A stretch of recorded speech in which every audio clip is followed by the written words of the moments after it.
What do you get when you add an isolated fortress, an alluring visitor, and a twisted love triangle? The Dance of Death at Steppenwolf Theater, which folks are calling a masterclass in marital warfare. Plus, this tour de force brings together 3 generations of Steppenwolf ensemble members. I'm talking about Cliff Chamberlain from Broadway's The Minutes, Catherine Irby from Law & Order, and Steppenwolf co-founder Jeff Perry from Scandal. The Dance of Death begins January 29th. Get tickets now at steppenwolf.org. One of my favorite times of the year is almost back, Chicago Theater Week. Enjoy value-priced tickets to an array of productions from February 5th through the 15th. For $30, $15, and in some cases even less, you can enjoy great shows across Chicago's dynamic theater scene. Productions range from comedies and dramas to musical and improv shows, so trust me, there is something for everyone. Brought to you by the League of Chicago Theaters in partnership with Choose Chicago, Chicago Theater Week has been bringing audiences together for 14 years. Visit chicagotheaterweek.com for more information on shows and to buy your tickets today.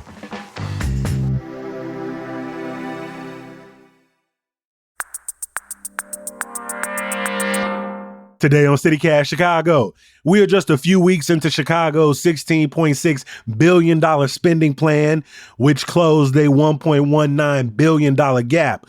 But to be clear, the city is still in major debt. So last year we sat down with an expert and asked, why the hell is Chicago so broke? It's Monday, January 26th. I'm Jacoby Cochran, and this is what Chicago's talking about.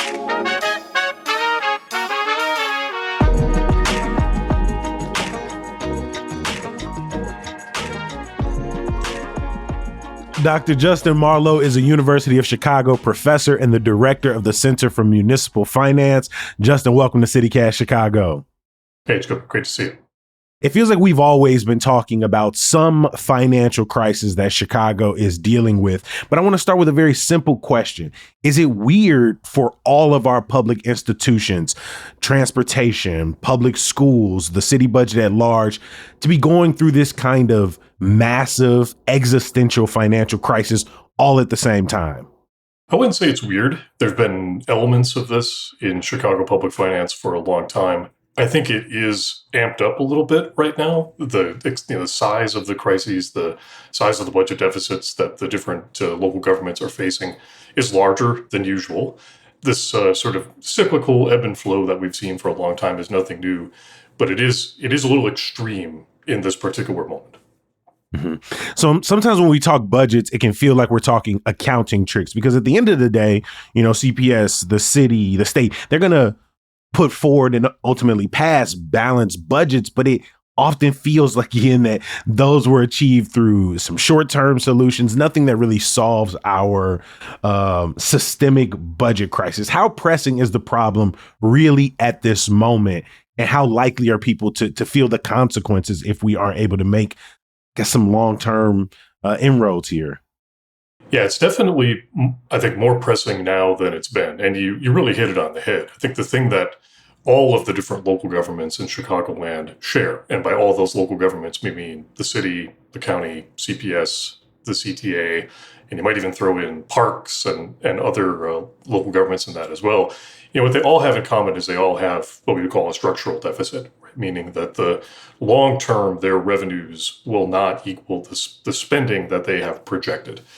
And that's not unique to Chicago. That's not unique to local governments in this region, but it is more pronounced, in this particular region for a bunch of different reasons. Pensions, certainly something you hear a lot about, big long-term debt obligations, questions about the relationship between the city and the state, CPS and the state. Those intergovernmental relationships are really important. So all of that, I think, contributes to what turns out to be a real pressing crisis at the moment. All of those local governments can get through a few $100 million worth of budget deficits without people actually feeling it per se. You can get through that with some cuts and efficiencies and maybe some small hikes on certain taxes or fees.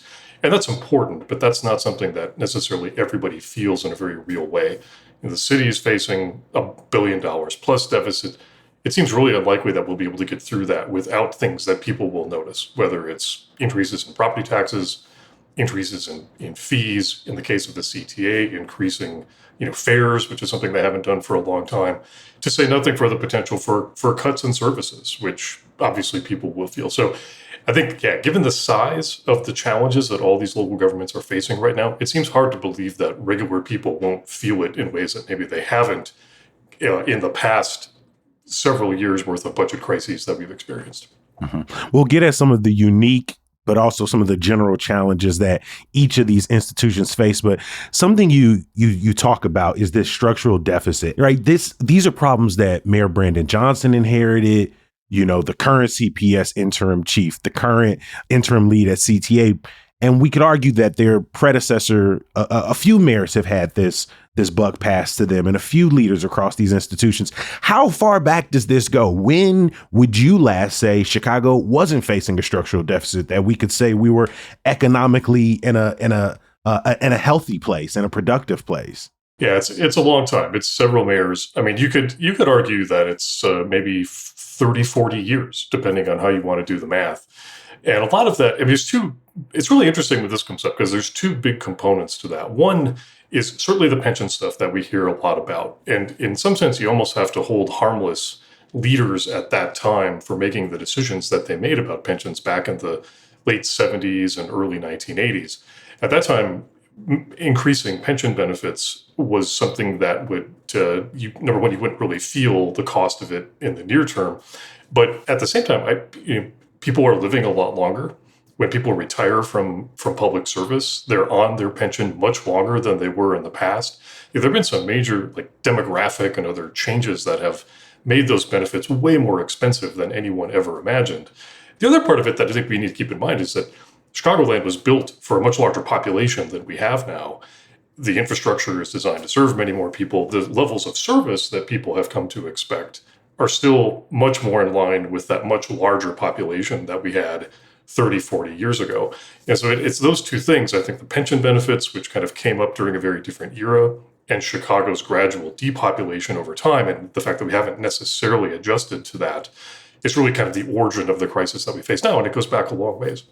That's a very good point. When you first said 30, 40 years, my immediate reaction is sort of that Kevin Hart, damn, because that's my entire lifetime. But for so many Chicagoans, they were voters during that time. They have very vivid memories of a Chicago maybe prior to some of these large structural deficits. And it's also interesting because we talk about population loss so much on the show that it's almost hard to picture that so many of our maybe city financial woes could be better off if we had another 100, 200,000 people living in the city. What are some of the core factors that are affecting everybody right now when we think about CTA, CPS, parks, city government, Cook County? So the first and probably most important is that all of these local governments are sharing the same tax base. And that's particularly relevant for the property tax and the sales tax. They all depend to varying degrees on property tax and sales tax. As property values are increasing, there's more real estate being sold. You see increases in property values, and the sales tax reflects the economy just more generally. If people feel good about where the economy is headed, they're spending more money on big ticket items, washer and dryer and expensive jewelry and all those sorts of things that generate a lot of sales tax. And so all of that tide tends to go in the same direction, up and down. And that affects everybody in roughly the same way. Right now, I think it's fair to say that everybody seems to feel that we're on the brink of a recession, or maybe we're already in one, depending on which economists you talk to. And that is now being reflected in the projections that we're seeing for all of these local governments. Second is the intergovernmental relationships, the relationships between the state and these local governments, and increasingly between the state and the federal government, which then flows down into local governments because, particularly when you think about something like Medicaid, that's going to change the way the state makes its budget, which is going to put more pressure on local governments. More generally, everybody's looking at those broader trends in those intergovernmental relationships, looking ahead and saying, this is going to put more pressure on all of these local governments' budgets. So it's that combination of, sort of they're all drawing from the same economic base. They all have these same intergovernmental relationships. That's putting pressure on all of these local governments in similar ways at the same time. I mean, obviously, we've covered the Trump's massive cuts at the federal level, how that has the state sort of fighting for more money. And then when, transit and CPS are looking at the state to provide billions in funding, the sort of butt gets kicked up to say we don't have the money either. What are some of the unique circumstances that make these agencies different from one another in their challenges? You talk about how they pull from the tax base in different ways. I'm thinking particularly around maybe how they utilize their COVID relief funding. It's something that many of these different local governing bodies receive, but they may have all used it in different ways to shore up their budgets. Yeah, definitely. I think that's a really good place to start in talking about the differences. In Chicago, it's interesting. We have, in many ways, several different case studies of what to do and what not to do with a big infusion of federal money that way. Many hold up what the city did as sort of some good and some bad. They used it to prop up some services that needed to be provided for pandemic relief and to prop up small businesses and to prevent layoffs in city government and so forth. They also used it to stand up some new programs that they're now having to decide whether they want to continue to fund those programs. Cook County, in many ways, has been held up as the model for what to do. They were very prudent, very modest in the way that they spent those dollars. They saved some of them. They paid down some debt. They were able to do a lot of public health things that the county needed done, but not go overboard with spending, such that they would need to scale it back when we saw the reduction and ultimately the end of the federal money. So the county did some interesting things. CPS, many would argue, was sort of more on the end of using those dollars in ways that have created more headaches for CPS now. Since that, they've spent a lot of money on personnel, propping up staff, and so forth. And now the question is, again, how much of that do we want to continue to do now that the federal money is gone? So there's also some important differences in the way that those intergovernmental relationships work. In the case of CPS, they really depend on the state for, depending on the numbers, somewhere between a quarter and a third of their budget. Some of that is very formula driven. There's not a lot of sort of discretion in how that's done. But as we're seeing with some of the recent rhetoric from CPS, the way that they measure the amount that the state owes CPS and the way that you recognize certain revenues or don't recognize certain revenues can have a big impact on how much money flows from the state to CPS. So that's very different from the city's relationship with the state when it comes to some of the shared revenues that the city uses, and very different from the way that the CTA interacts with the state, which tends to be, again, a very kind of formula-driven redistribution of sales tax dollars, for example. We'll see some differences, I think, in the way that these different local governments respond to these budget crises based on what kinds of working relationships they have with the state. And of course, the federal government is an important piece of all of this too. The city has a good number of federal government grants and things like Head Start and other programs that the city does that have a lot of federal money tied up in them. They're going to have to make some tough decisions about how much of that they want to continue to do if the federal government rolls back the way it looks like it is. All public schools have exposure to federal money through different Title IX, different types of funding that the federal government makes available. I'd love to talk a little bit about the differences in some of our local institutions' debt obligations. There have been so many stories that at times can get complicated because it feels like you said, Cook County was a good example of what they did with their COVID money. The city of Chicago, they were split. Springfield and Illinois credit rating going up, Chicago credit rating going down, the pension obligations through all of them. Like, if you had to sort of rank based on their current debt obligations, who's in the worst situation, how would you go about laying that out?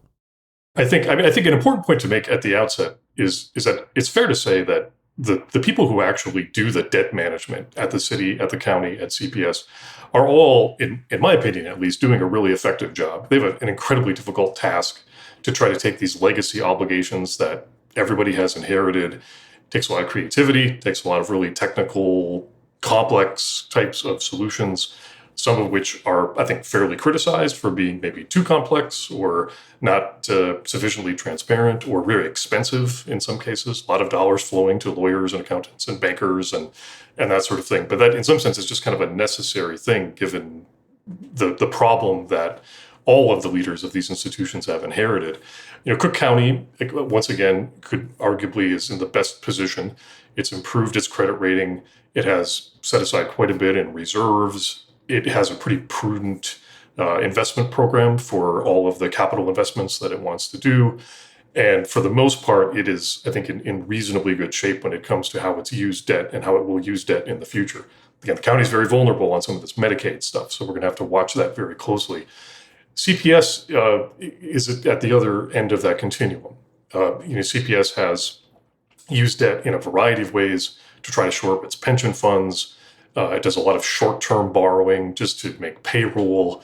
Some of that's necessary because the state dollars and the property tax dollars come in at very irregular intervals. It'd be like if you had to run your family budget on 2 paychecks a year. That's kind of tough to do. And so you end up having to have a lot of short-term borrowing and bridge loans and those sorts of things. But that gets expensive, and it can make it difficult to sort of know how much it actually costs to run the CPS. And that's been a problem and a source of criticism for the way that it's managed its debt portfolio. And now they're talking about borrowing again. And what's been interesting with the way that they're talking about borrowing now is that there's no connection, it seems, between borrowing and what borrowing is supposed to be for, which is investing in buildings, roads, capital facilities. CPS current leadership is talking about borrowing mostly as a way to close a budget gap and get into the next budget year. And that's something that is concerning. And the ratings agencies and others are going to have a lot to say about that because it's not what debt is supposed to be used for. And if you're not careful, that will just create more problems down the road. The city is a little bit of both. They have a variety of challenges, both near term and long term. But I think for the most part, they're pretty restricted in what they can do with debt management. As it stands right now, the important thing to keep in mind, we complain a lot about property taxes in Chicago. Something like 75% of our property taxes go directly to pensions, and roughly the remaining 25% goes to debt service. So there's a lot of that is kind of on autopilot. All right, so picture this. You are hearing a world-class piano performance. I'm talking top of the line, some of the best players in all of Chicago, live in what used to be a 7-Eleven. Yes, you heard that correctly. That is the scene at the Checkout where Access Contemporary Music is hosting a solo piano spotlight series. And they want to be clear, no tuxes, no stuffy concert halls, just some electrifying playing. And get this, tickets are just $20. And if you like Kobe, that sounds cool. That sounds like a great date night. But you also mentioned 7-Eleven, so for some reason, all I can picture is a slushie in my hand. Well, luckily they got that too. In fact, you can sip a Manhattan slushie or a non-alcoholic beverage of your choice. So you getting a world-class piano concert in an intimate setting with a liquored up slushie in your hand. Come on, what are you waiting for? Shows are Sunday afternoons, February 8th, 15th, and the 22nd, and March 8th at 4116 North Clark Street. And you know what? I'm gonna do you one better. Go on, throw in the promo code PIANO for 20% off tickets. So you're finna get all of that for $16. Come on now, get yours today at thecheckout.org. That's thecheckout.org. Dear CityCast listeners, today is going to be a good day, and here's why.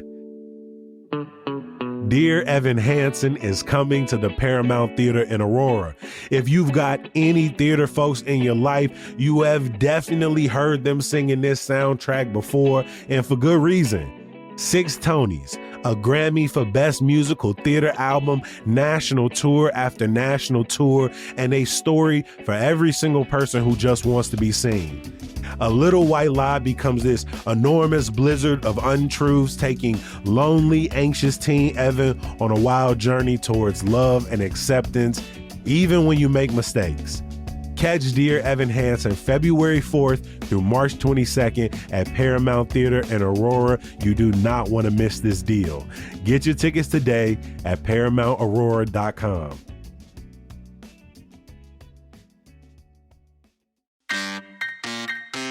If you're sitting in your crib uncomfortably cold, you might be thinking, I am sick of these old drafty windows. You love to get new ones and you imagine yourself warm and cozy even when the snow's coming down, but you don't really want to pay a fortune. Well, that's where Window Nation comes in. Their prices are always low, but right now, when you buy 4 windows, you get 4 more for free.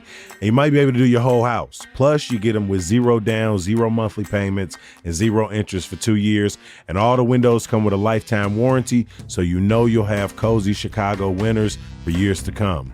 Don't wait. Schedule a fast free estimate now at windownation.com.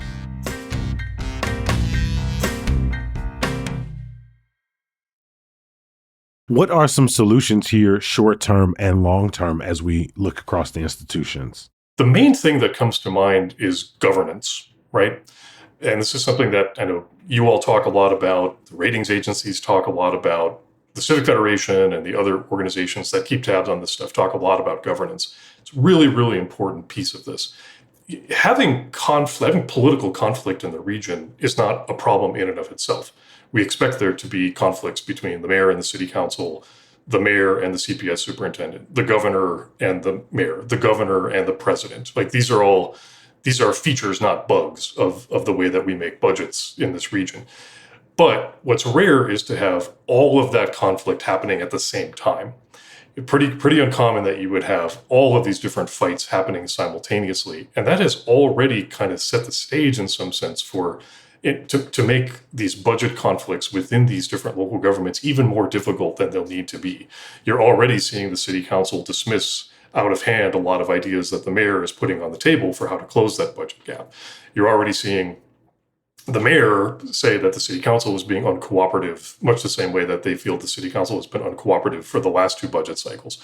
Certainly the CPS and the mayor's frictions, and to say nothing for the federal government, making things much more difficult for everybody involved. So all of that conflict happening at one time is unique, and that is a problem. So my own view is that one potential solution to that is that somebody needs to come in and play the mediator, kind of play the peacemaker. In the past, certainly that's been Tony Preckwinkle. Certainly the governor could play an important role in this. The governor seems to be focused on other things at the moment.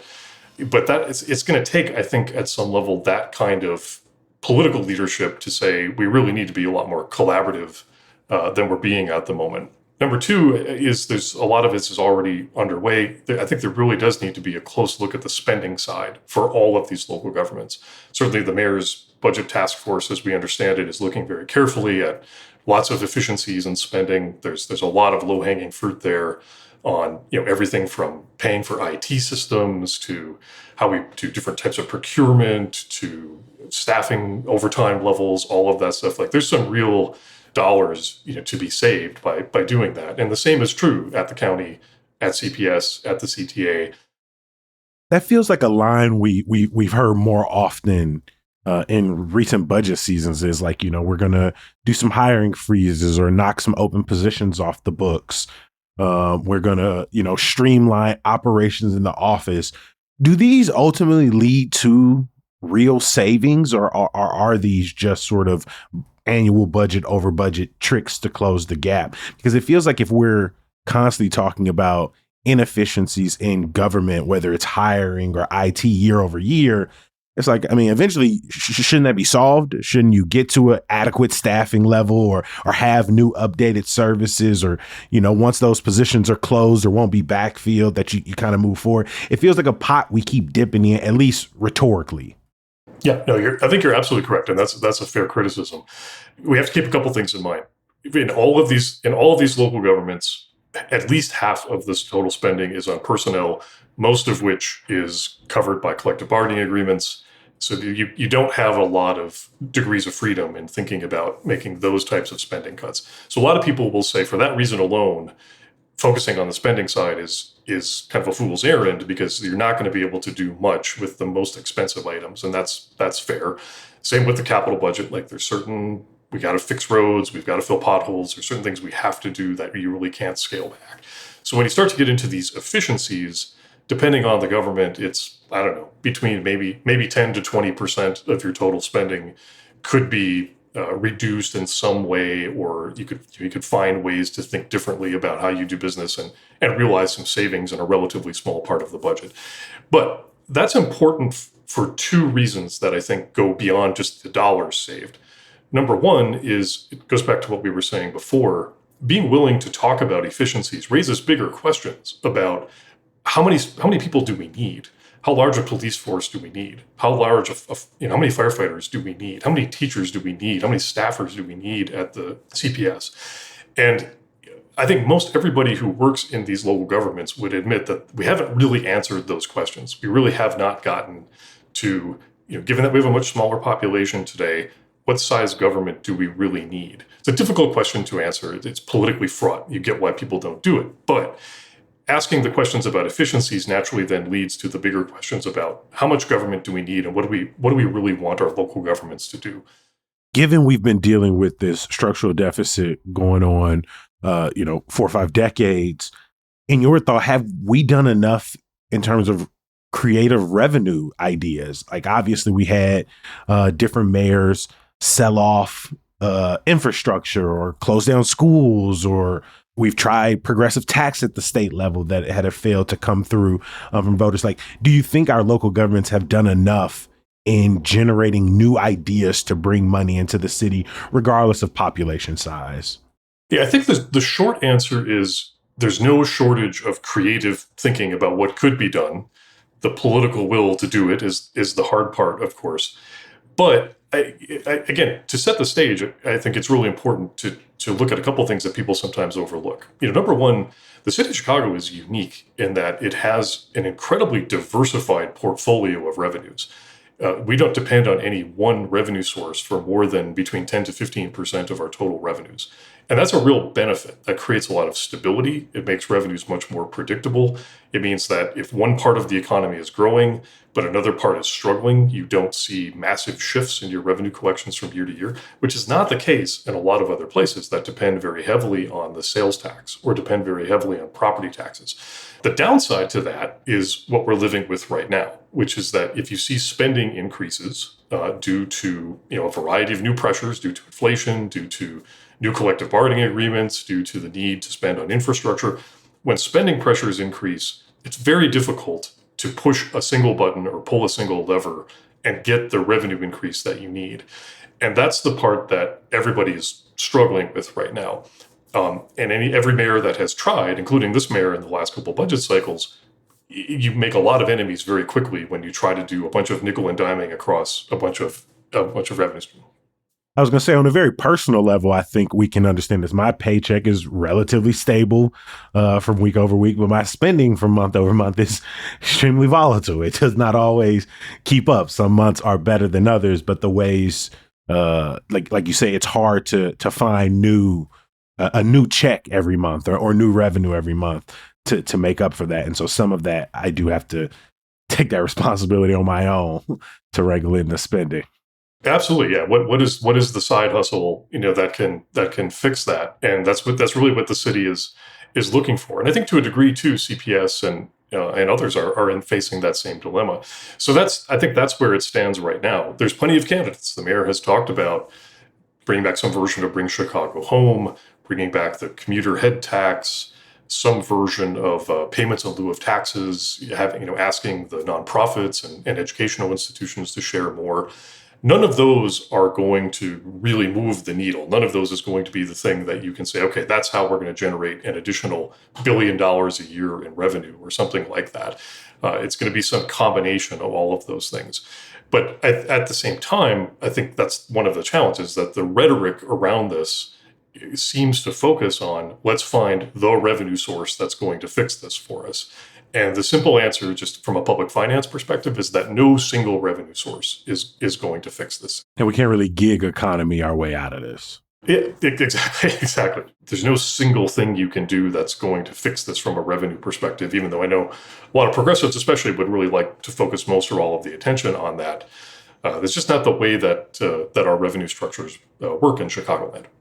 We have a very long, difficult, challenging financial future in front of us, but it also sounds like we need to get out of our way. I think that's a great way to put it. I really appreciate you. Dr. Justin Marlowe is a University of Chicago professor and the director for the Center for Municipal Finance. We appreciate you making time for CityCast Chicago. Thank you. Before we get out of here, we want to learn more about every single person who listens to CityCast Chicago. So please take our survey so we can learn how we can better serve y'all. And if you take the survey, you're going to be entered into a chance to win a $100 gift card. So check the link in our show notes. Of course, we can't close things down without some good news. Shout out to Austin's Third Studio Gallery, whose latest exhibition, Winter Florals, opens this Friday. For more events like indoor farmers markets, free museum days, karaoke nights, and the forthcoming Sox Fest, then you need to check out our events calendar at chicago.citycast.fm. We're going to be back bright and early tomorrow. We'll talk to you then. Peace.